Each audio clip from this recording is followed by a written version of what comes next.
finales del siglo XVIII y mediados del XIX, 4 eminentes pedagogos fuimos secuestrados por extraterrestres que nos llevaron a su planeta. Todos estos años fuimos felices observando cómo iban las cosas por la Tierra hasta que nos dimos cuenta de que nuestro legado, la educación, no está atravesando su mejor momento.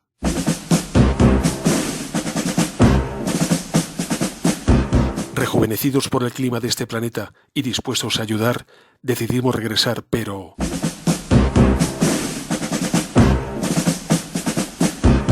convertidos en el equipo A.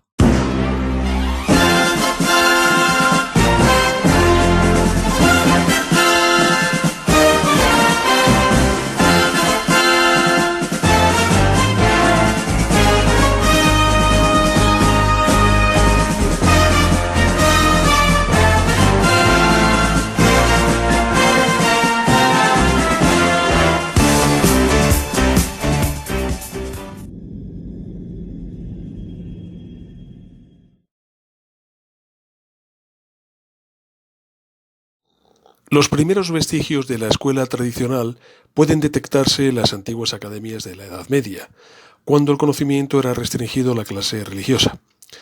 Las escuelas medievales no solo se conformaban de una instrucción formal, sino de la transmisión de los preceptos cristianos.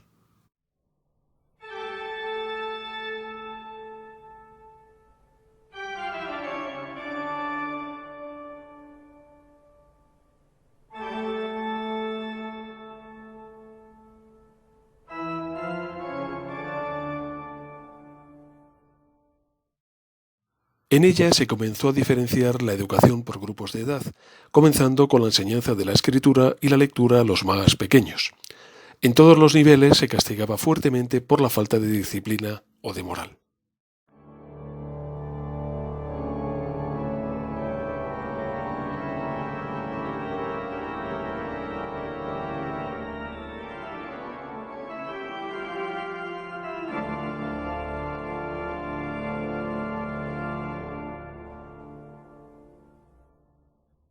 Durante el Renacimiento y la aparición de los burgueses, la educación se convirtió en un bien comercial, por lo que la educación deja de ser monopolizada por la Iglesia o controlada por el Estado.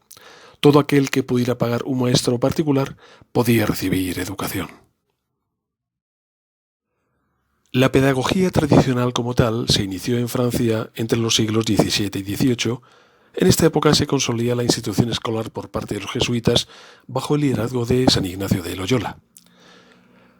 Se perfilaron dos de sus cimientos claves: la separación del mundo impartiendo las clases en un salón privado y la vigilancia constante del alumno para poder transferirle el conocimiento.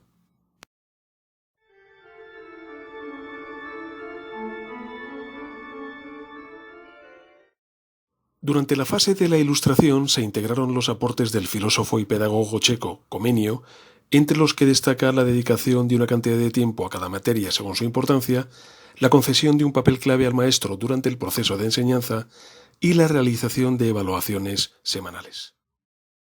Con respecto de la metodología, se parte de una base filosófica idealista, por lo que se asume los métodos de la escolástica medieval. Además, tienen influencias del conductismo y el pragmatismo, ya que se enfocan en formar al alumno según el deseo del maestro. El resultado que se busca es que el estudiante reproduzca el conocimiento impartido.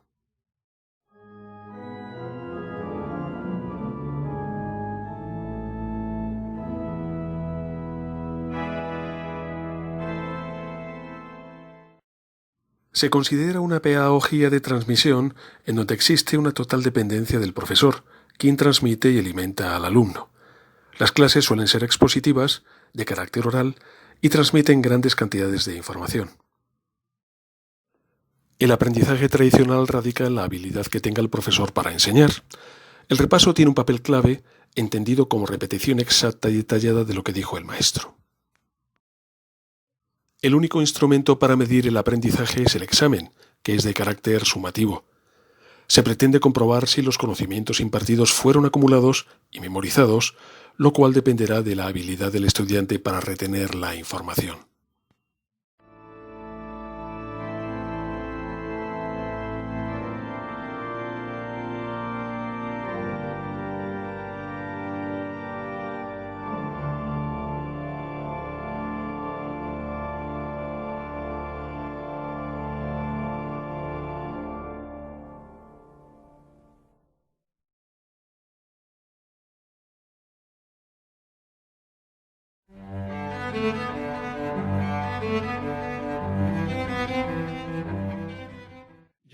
Jean-Jacques Rousseau nació en Ginebra el 28 de junio de 1712 en el denominado siglo de las luces, época de transformación social que anticipará el origen de un nuevo sistema de pensamiento. Mi ideología política y social fueron el preludio de la Revolución Francesa y gracias a las nuevas ideas y pensamiento que introduje en el mundo educativo, fui considerado como el creador de la pedagogía moderna. Muy próximo al círculo de intelectuales de París, Diderot, Condillac, Voltaire o d'Alembert, fui incluido entre los colaboradores de la enciclopedia encargándome de las secciones de música. Y aunque mi vida y mi pensamiento se desarrollaron en el ambiente de la Ilustración, me distancié de algunos de sus principios básicos, sobre todo de la razón egoísta, calculadora y no liberadora, tal y como mis coetáneos sostenían. Publiqué varios discursos como Discurso sobre las ciencias y las artes y Discurso sobre el origen y los fundamentos de la desigualdad entre los hombres, pero mis dos obras fundamentales constituyen la base de mi teoría educativa, contenida en el Emilio, y mi filosofía política, compendiada en el Contrato Social.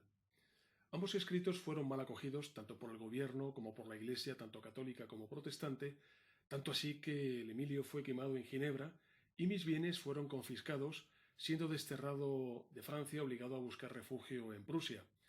Aunque 6 años más tarde, ya en 1778, regresé a Francia donde dicen que fallecí, aunque en realidad es bien distinta como podéis comprobar.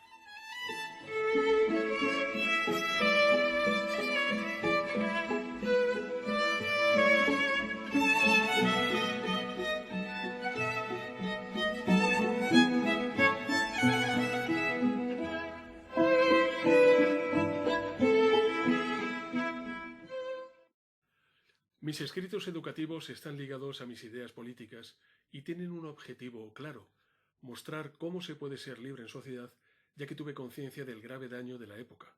El destino del hombre no está marcado por la providencia divina.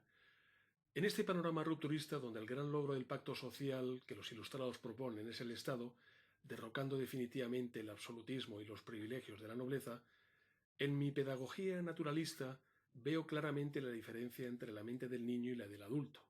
La infancia tiene maneras de ver, de pensar, de sentir que le son propias. La educación del niño debe surgir libre y con desenvolvimiento de su ser, de sus propias aptitudes, de sus naturales tendencias, comienza desde su nacimiento y debe impedirse que adquiera hábitos de los cuales pudiera llegar a ser esclavo. La pedagogía tiene ante sí la tarea de instaurar en el niño el propósito de la libertad, el de la actividad, el aprender por la propia experiencia en vez de hacerlo por la enseñanza de los demás.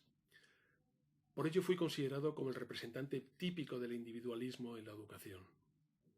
En cuanto a la educación religiosa, no debe ser confesional y debe realizarse no en la infancia, sino en la edad de la razón. Por lo tanto, se recomienda la necesidad de comprender al niño y sus derechos. Por este motivo, creí conveniente establecer varios periodos de aprendizaje.